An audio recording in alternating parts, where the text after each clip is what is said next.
Assalamualaikum warahmatullahi wabarakatuh.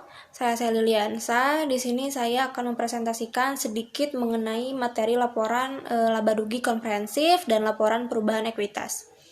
Jadi, laporan laba rugi komprehensif ini adalah laporan yang mengukur keberhasilan kinerja perusahaan selama periode tertentu dan digunakan untuk menilai dan memprediksi jumlah dan waktu atas ketidakpastian arus kas masa depan. Jadi maksudnya adalah laporan laba rugi ini dapat menjadi tolak ukur atau acuan terkait kondisi finansial, usaha atau bisnis yang sedang dijalankan sehingga dapat menjadi pembelajaran agar perusahaan melakukan kinerja yang lebih baik di masa depan.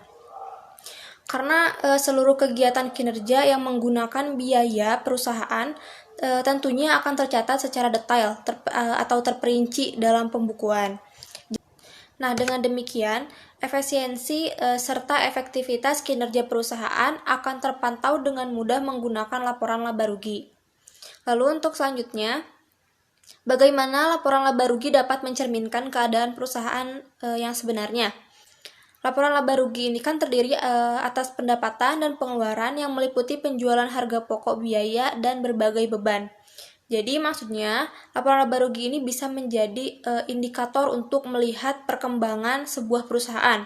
Perkembangan bisa dilihat dari kondisi keuangan perusahaan tersebut, apakah laba atau rugi. Jikalau perusahaan tersebut mendapatkan laba atau keuntungan yang lebih besar dibandingkan dengan kerugian, maka prospek perusahaan akan meningkat dan begitu pun sebaliknya. Selanjutnya ada kegunaan laporan laba rugi komprehensif. Di sini ada 3.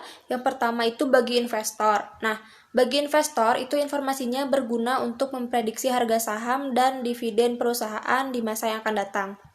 Lalu untuk yang kedua kreditor, informasinya digunakan untuk menghasilkan arus kas di masa depan yang diperlukan untuk membayar beban bunga dan membayar pokok pinjaman. Lalu yang ketiga itu bagi manajemen. Nah, biasanya untuk bonus yang diberikan kepada manajer itu berdasarkan target laba yang dicapai. Dan target laba yang dicapai itu bisa dilihat dari laporan laba rugi komprehensif. Lalu selanjutnya ada keterbatasan laporan laba rugi komprehensif. Yang pertama itu penghasilan atau beban yang tidak dapat diukur dengan andal. Tidak dimasukkan ke dalam laporan laba rugi komprehensif. Kedua, ada laba yang dilaporkan dipengaruhi metode akuntansi yang digunakan. Yang ketiga itu pengukuran penghasilan dan beban melibatkan pertimbangan manajemen. Lalu yang selanjutnya ada terdapat 2 format dalam menyusun laporan laba rugi komprehensif, yaitu bentuk tunggal. Yang pertama itu bentuk tunggal, maksudnya yaitu disediakan dalam satu laporan saja. Jadi penghasilan usaha dan di luar usaha itu digabungkan, disusun dalam satu kelompok. Lalu yang kedua itu yang selanjutnya ada bentuk ganda. Nah, bentuk ganda ini terdiri dari informasi terpisah, laba rugi periode berjalan, dan pendapatan komprehensif lainnya. Selanjutnya, komponen laba rugi komprehensif dibagi 2. Yang pertama, komponen laba rugi. Nah, komponen laba rugi ini berisi pendapatan dikurangi beban yang tidak termasuk dalam pendapatan komprehensif lainnya, seperti pendapatan dan keuntungan, dan juga seperti beban atau kerugian. Lalu selanjutnya penyajian beban. Nah, di sini ada 3 metode. Yang pertama, metode sifat beban. Dapat dilihat ya pada contohnya penyajian beban di sana. Jadi, pendapatan ini masuknya ke kredit, pendapatan lainnya juga kredit. Nah, lalu perubahan atas persediaan debit, bahan baku yang digunakan juga debit, beban-beban ini masuknya ke debit ya. Beban-beban itu tetap masuk ke debit. Lalu si beban ini dijumlahkan lalu mengurangi pendapatan. Pendapatan tadi yang atas itu dikurangi dengan beban-beban, lalu nanti dapatlah hasil laba sebelum pajak. Terus ini metode yang kedua, metode fungsi beban. Ini dibikin satu, tapi tetap si beban tetap ya mengurangi pendapatan seperti di contoh. Pendapatannya itu terus beban penjualannya kan dalam kurung tuh. Itu kan dalam kurung tuh artinya dikurangi ya. Jadi pendapatan dikurangi sama beban penjualan, lalu laba kotor pendapatan lainnya nih dikurangi lagi sama si beban distribusi gitu. Terus yang metode ketiga, metode sifat dan fungsi. Seperti di contoh pendapatannya berapa, beban penjualannya tetap mengurangi si pendapatan, dikasih tanda kurung ya. Lalu menghasilkan laba bruto, lalu pendapatan lainnya itu di bawah si laba bruto. Lalu beban distribusinya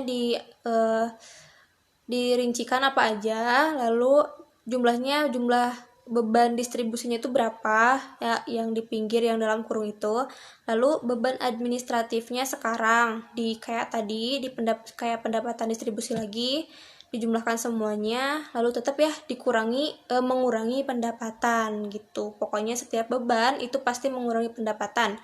Dihasilkanlah laba sebelum pajak lagi. Yang terakhir ada contoh laporan perubahan ekuitas. Biro Perjalanan Travelpedia, modalnya itu 80 juta, lalu tambah investasi selama periode berjalannya 100 juta, laba bersih yang dihasilkan selama periode berjalan 55 juta 550. Ini dijumlahkan ya, jadi menghasilkan 155 juta 550 ribu. Lalu ada penarikan atau price, otomatis kan akan mengurangi nilai yang tadi ya. Jadi 155 juta 550 ribu ini dikurangi dengan 50 juta. Lalu hasilnya 105 juta 550 ribu rupiah.